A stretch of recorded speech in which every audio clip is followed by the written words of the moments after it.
New in the world, my people. My name is Cyblade, and welcome to another Monster Hunter discussion video. This time, someone in the comments had requested in the last video that I do Avatar: The Last Airbender, so you have knowledge of both series and know which characters or monsters I'm talking about, but for those that don't, obviously, just bring up two Google Images tabs and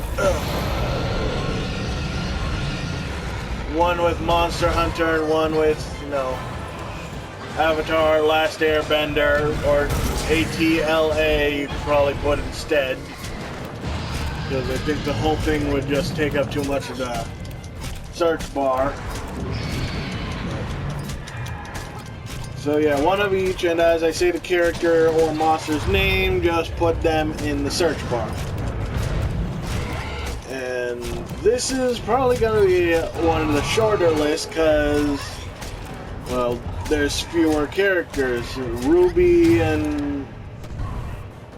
had like 40 characters. I had to split it into two videos, and My Hero Academia had 20, but this one just has maybe 10, The Avatar's main group, or Aang's main group, and the villains. And wherever Iroh falls on that scale, so he wasn't part of the main group, but he wasn't one of the villains. But, yeah. Whoa!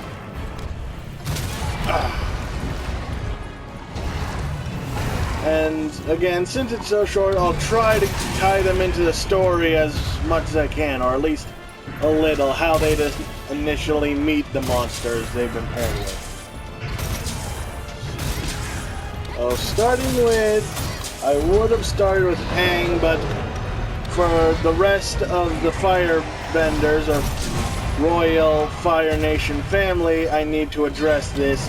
Azula gets Lunastra because, well, Lunastra is the Empress of the Flame and arguably the most skilled monster when it comes to using the power of fire, and Azula is a prodigy and master firebender, so...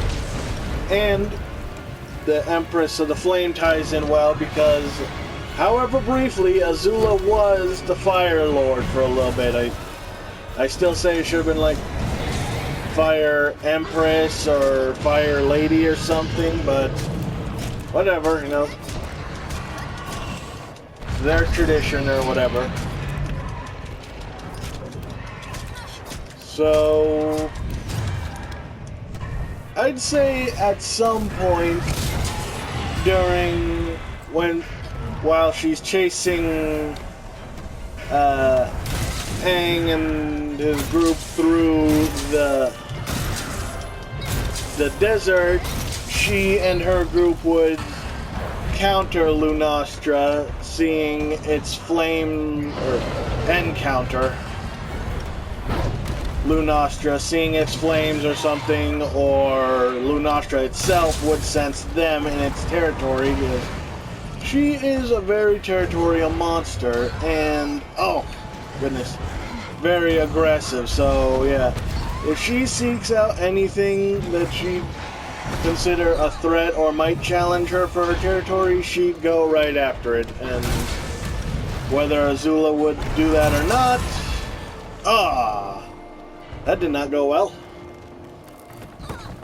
It doesn't matter. She's in the territory, so it'd go after her. And we all know that Azula is not one to back down from a challenge unless, well, the challenge seriously outnumbers her, like all of Avatar's group plus Iroh and Zuko. But that's besides the point. So they'd fight for a little bit, Azula's initial fire attacks wouldn't do much, if anything, to Lunastra, obviously, but Azula would be able to deal with you know, while she could not take the fire attacks head on, obviously, you know, she's still human. She can still get burned.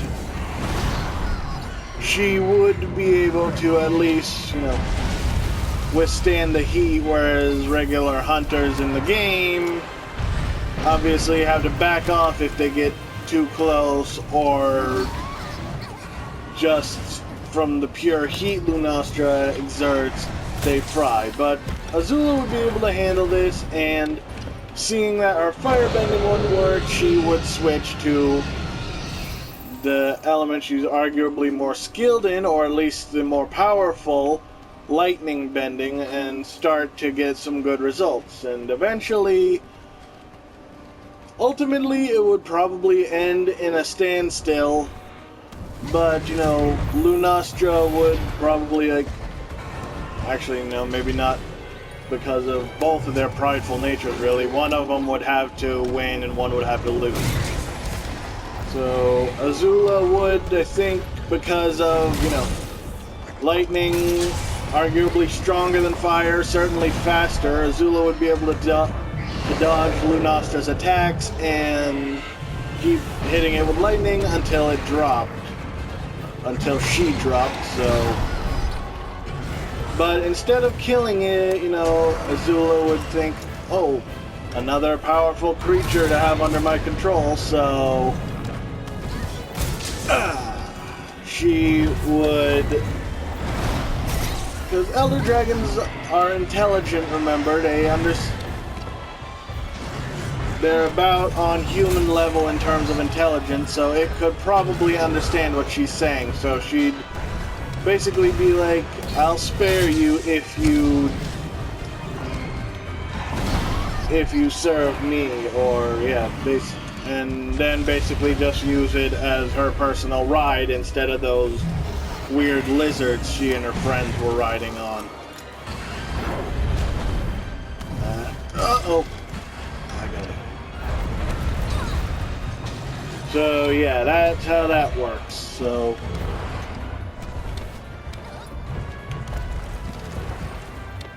and now on to the next character, Aang, and well, you saw the thumbnail and the monster I'm fighting.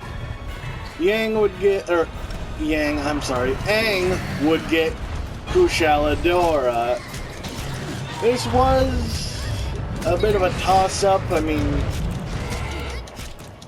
there is Alatreon, which everyone, or at least fans of both Avatar and Monster Hunter, if you watch Rage Gaming videos, he often calls Alatreon the Avatar Dragon and keeps using the Avatar intro, you know, fire, water, earth,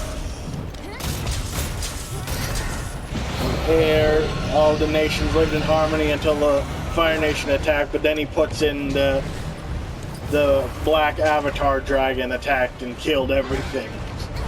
Yeah, it's funny. If you don't watch Rage Gaming videos, check him out. He's hilarious. Alright, but back to what I'm saying here. So yeah, Alatreon is considered like the Avatar Dragon, but if you look closely at it, that really doesn't fit well. I mean, the elements of Avatar are fire, earth, air, and water. But Alatreon controls fire, lightning, ice, and dragon. And fire and lightning are both tied to the fire element, so basically the same thing. And then ice is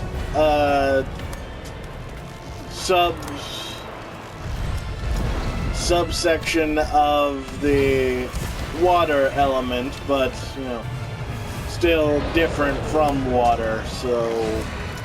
Now, really, Alatreon controls two of the same parts of an element, like half of one part of an element, not even the real main part of it, just the sub-deviant.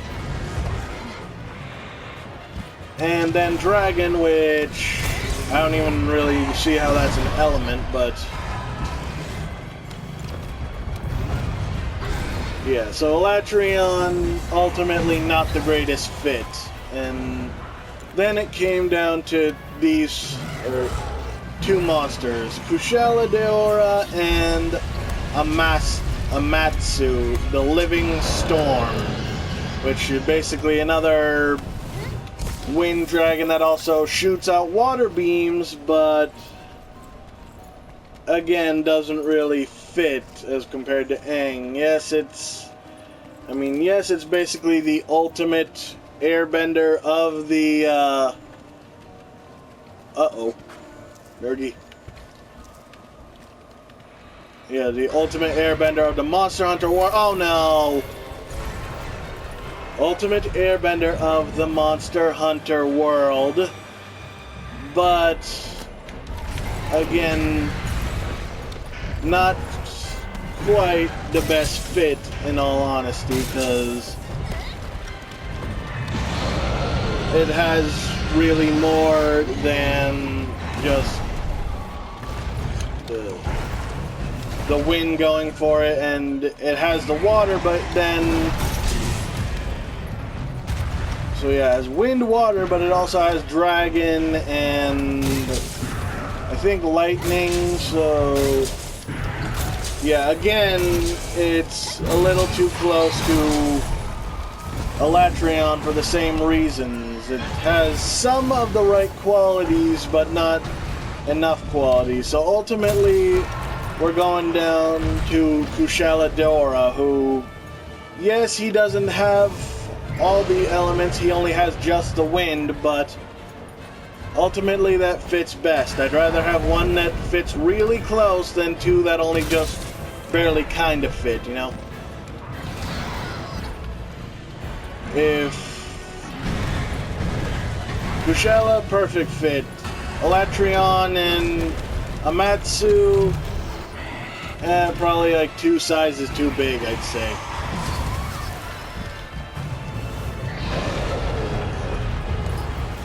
So yes, Kushala Deora controls wind, and Aang is obviously, you know, the last airbender. So seeing another airbending creature, he'd probably feel, you know, a little kinship towards it, and after Appa was taken by the Sandbenders, or Sand Bandits, whatever they were. So yeah, now Team Avatar conveniently has another mount until they get Appa back. And one that actually fights with them. I mean, Appa, sure, he tried every so often, but come on, let's be real, he never did much of anything. I mean, he was a distraction to some other monsters, like that bounty hunter's weasel thing. Whoa! Still freaks me out when they do that physics, like breaking jumps like that. Alright, so yes. So both control wind to incredible effects, and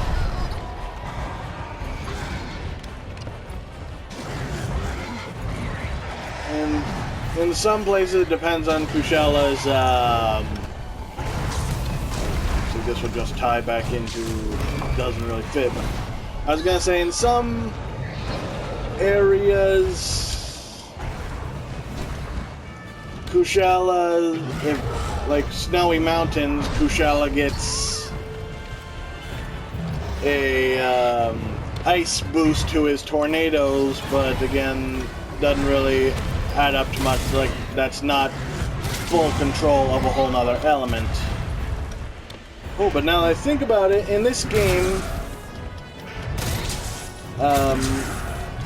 if Kushala and Lunastra are in the same area, then, and Lunastra has left, you know, piles of fire on, or spots of fire on the floor, whatever you want to say, and Kushala makes a tornado over that, then they essentially make a giant fire tornado together. So This could tie in well with Aang after he finally accepts firebending. Him and Kushala could make fire tornadoes together and really mess with the enemy then. So that's about all I can say for that. You know, they pair well together, and he now has something to at least take Appa's place until they get Appa back later on in the 3rd season or whatever. He's going down already? I thought this was going to take a lot longer. Huh. Well, moving right along then to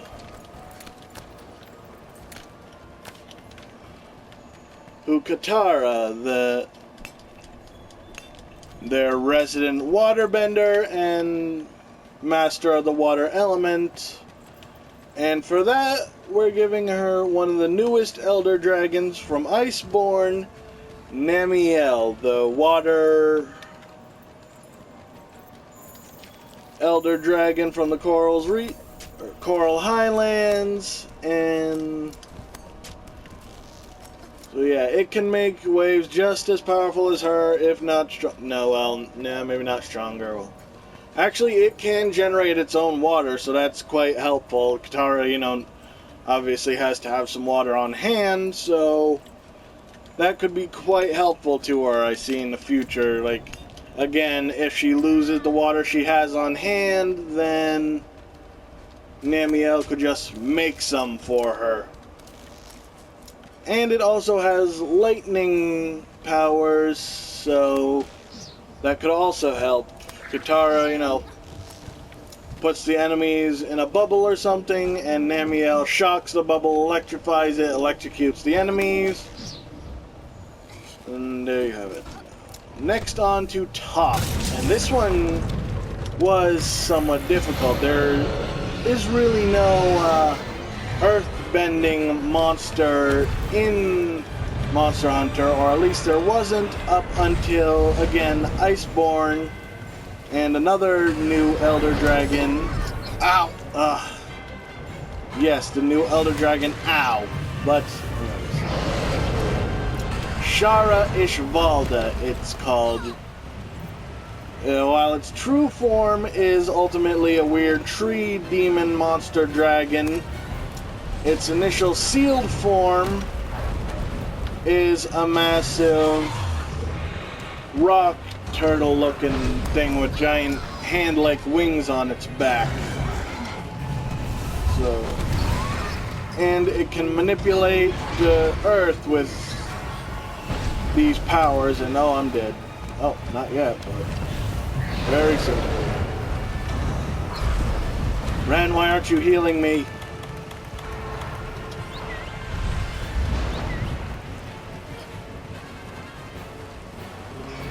Okay. Fun little fact here, I was going to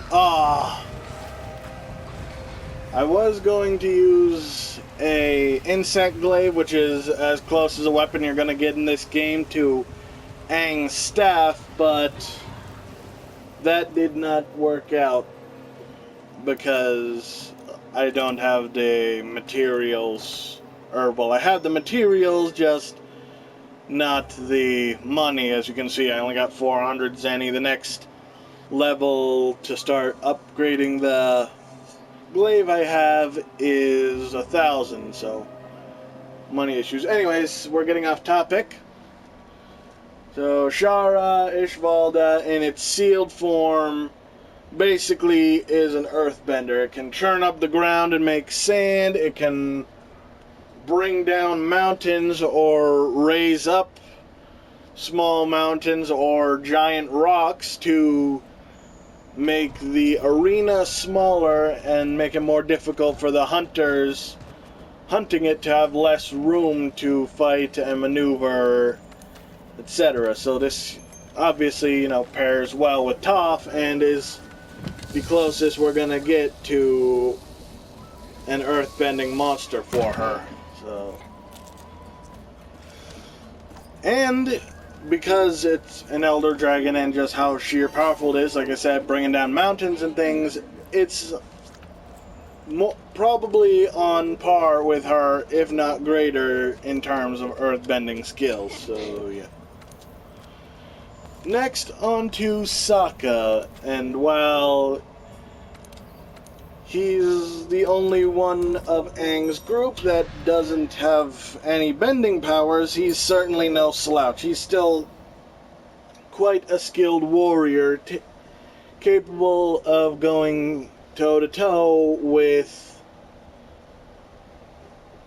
warriors he reasonably shouldn't. And obviously, you know, benders that, for all intents and purposes, should just destroy him. There's no way he should be able to take them on, but he does somehow, and this pairs well with the Elder Dragon Nergigante, the eater of other Elder Dragons,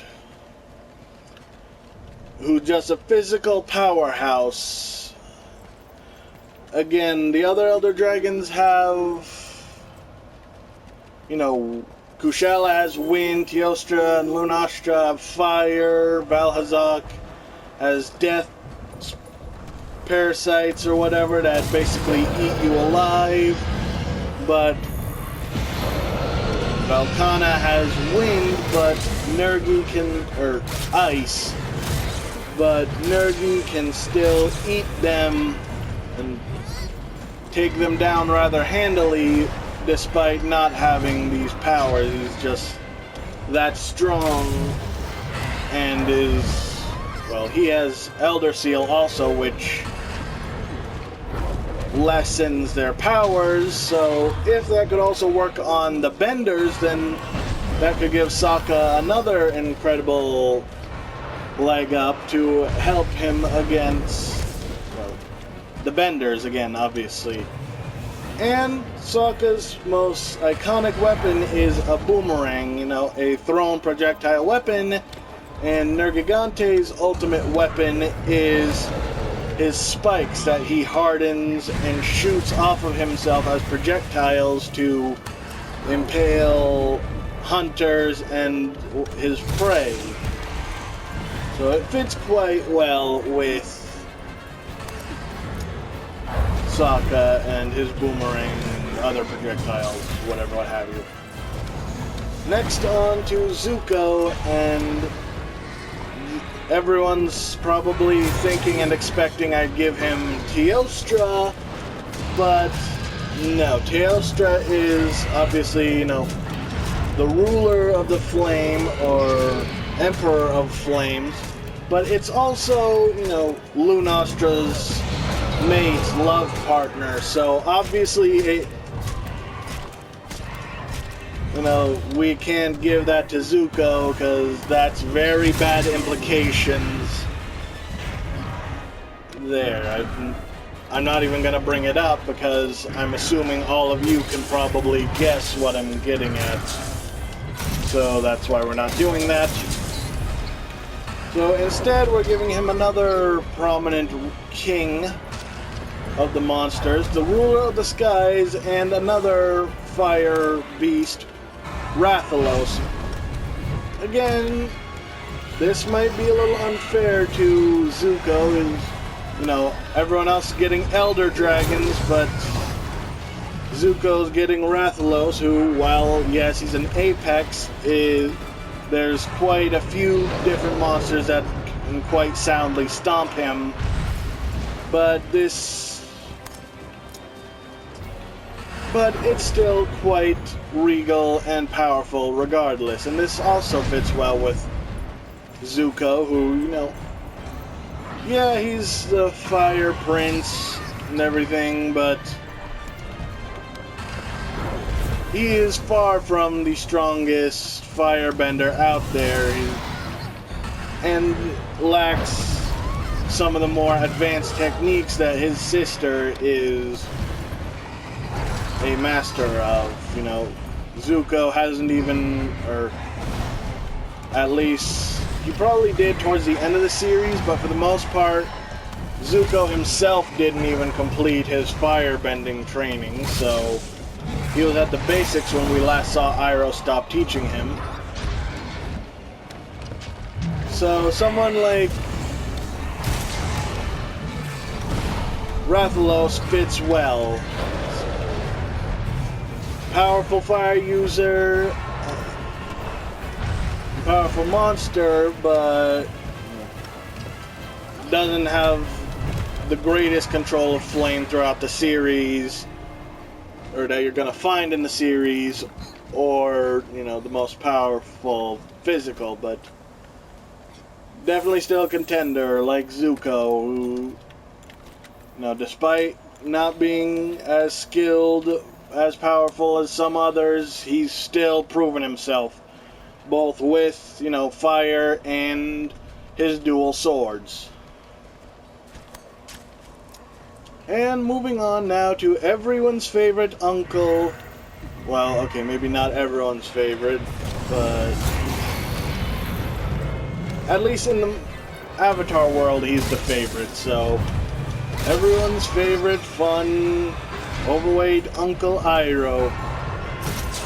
And this might be another shock that I'm giving him a relatively low-tier monster, but ow. And such a goofy one, but he gets Conga Lala, the same one I gave Sun back in one of the Ruby ones. The pink, farty gorilla monster. I know you're thinking, how does that possibly fit in with Iroh? Well, you know, it's big and goofy. Iroh's big and goofy, but when it has to, it gets down to business, and it can do a lot of damage, just like Iroh. Again, he's old, kind of big, kind of unimposing, but when he has to, he can do some damage. Ow. Just like Conga Lala. And Iroh's also good at knocking people around with his belly, as we saw when Azula tried to arrest him and Zuko, and he bounced her off of her own boat with his belly. And Conga Lala is capable of doing this as well, sticking his stomach out and managing to repel even some of the strongest blades in the game. Ooh, that was close. And also, as another neat little trick, if not Kushala, we're moved on from that, sorry. If Conga Lala has a mushroom in its tail, then and eats it, it then gets a breath ability depending on the type of mushroom it ate. Oh, if it eats a parashroom, it gets paralyzing breath, or a toadstool, it gets poison breath, and if it gets a nitro shroom, it gets fire breath. So I could see, you know, Iroh just running around, or, well, not running around, going around with a big bag full of nitro shrooms, and whenever Conga Lala needs one, he just gives it to him, and he gets a fire breath, which fits quite well with Iroh, who one of his most iconic attacks in The Last Airbender was a powerful fire breath that he let out to escape Azula and her... what were they? The secret earthbending guards. Oh, I am not doing well right now. The earthbending secret society, I forget the name of off the top of my head. I was almost gonna say Dora Milaje, but that's Black Panther's Wakanda secret warriors, or whatever, elite warriors. So yeah, I basically said everything I can about that. Kongalala, Iroh, both goofy, but when they need to, both can do quite a lot of damage. And to make it more fair, make Kongalala more powerful and up to Iroh's level, we will make it arch-tempered. I know that isn't a thing in the games Kongalala was in, but again, it's a thing in Worlds, so that's what we're doing, and it's just a way to make weaker monsters more powerful, so that's what we're going with. Next would be May, Azula's basically right-hand girl and deadly assassin. Well, maybe not assassin, but deadly secret fighter and like expert in both hand-to-hand combat and projectile weaponry. Mostly the projectiles, but she still could do quite a bit up close. And for her, we're giving her Naga Kouga, which, again, assassin-like vibe, much like her. She's fast and deadly. Naga Kouga's fast and deadly. She's got the projectiles. Naga Kouga has the spikes on his tail it can shoot out. And that's that. Basically, not much more to say, really. And then on to Ty Lee. And for her... Uh-oh, I didn't pick up any projectile. Crap.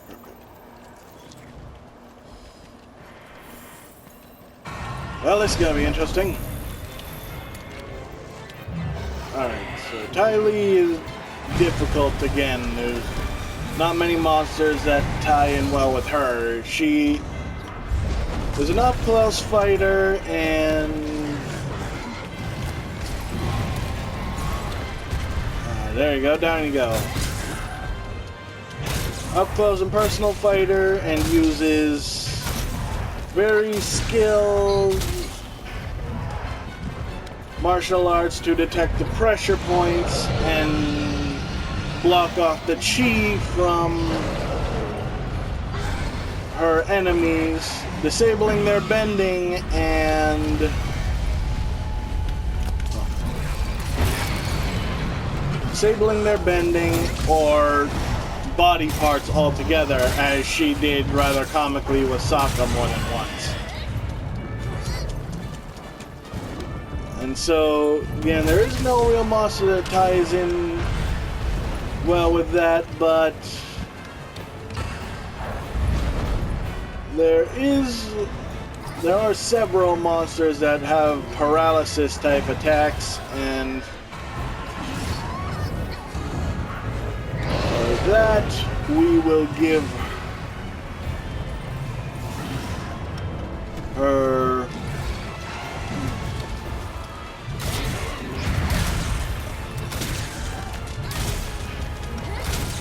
tough to say. I'm sorry. I should have planned this out beforehand. Like, I put together a list and was thinking for a good few days about the My Hero one, but this one I kind of forgot about and only got to now, so it's a good paralyzing monster.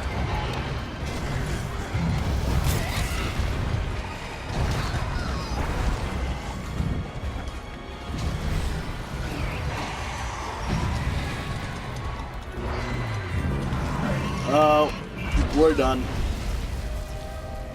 Okay. I guess the best thing would be probably just an electric monster, because electric monsters and paralysis basically went hand in hand. At least in earlier games, not so much now, so we'll just go ahead and say Tobi Kadachi, because Tobi has the power to, electrocute and can stun and paralyze a foe, so there we go. Now on to Fire Lord Ozai. I was worried this video wasn't going to be long enough. Now it's taking too long. Probably because I'm just stammering. But, so yes, now Fire Lord Ozai, the one everyone was afraid of, again, even though I really feel like he kind of got overhyped a lot, you know. They made him sound like a big bad threat that like nobody could beat, but heck, Zuko could have even managed to beat him just by, you know, redirecting his own lightning at him, almost killed him, but held back. He could have taken him out right afterwards, but because he was in no position to fight after that first lightning blast, but nope, he decided to let him go.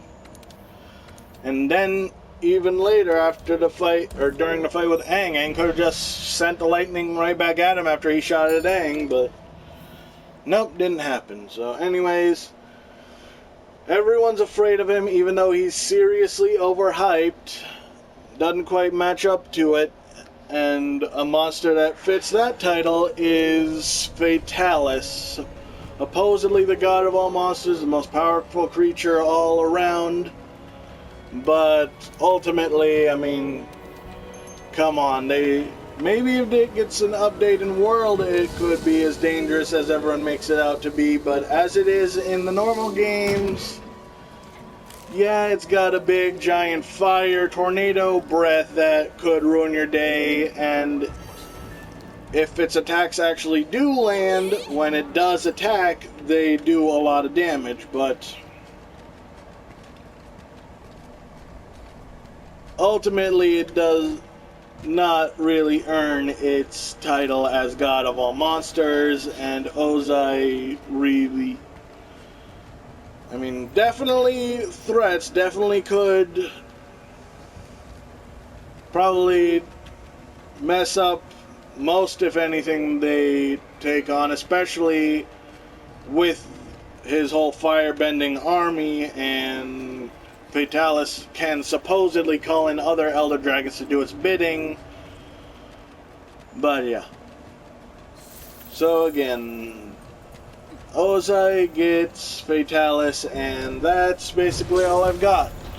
So this kind of broke down, I'm sorry, but to the person that requested this, I had thought it would turn out a little bit better than this, and especially since I only had fewer characters, I could have elaborated better, but oh well. What do you guys think?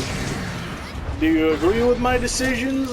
Would you pair them with other monsters, or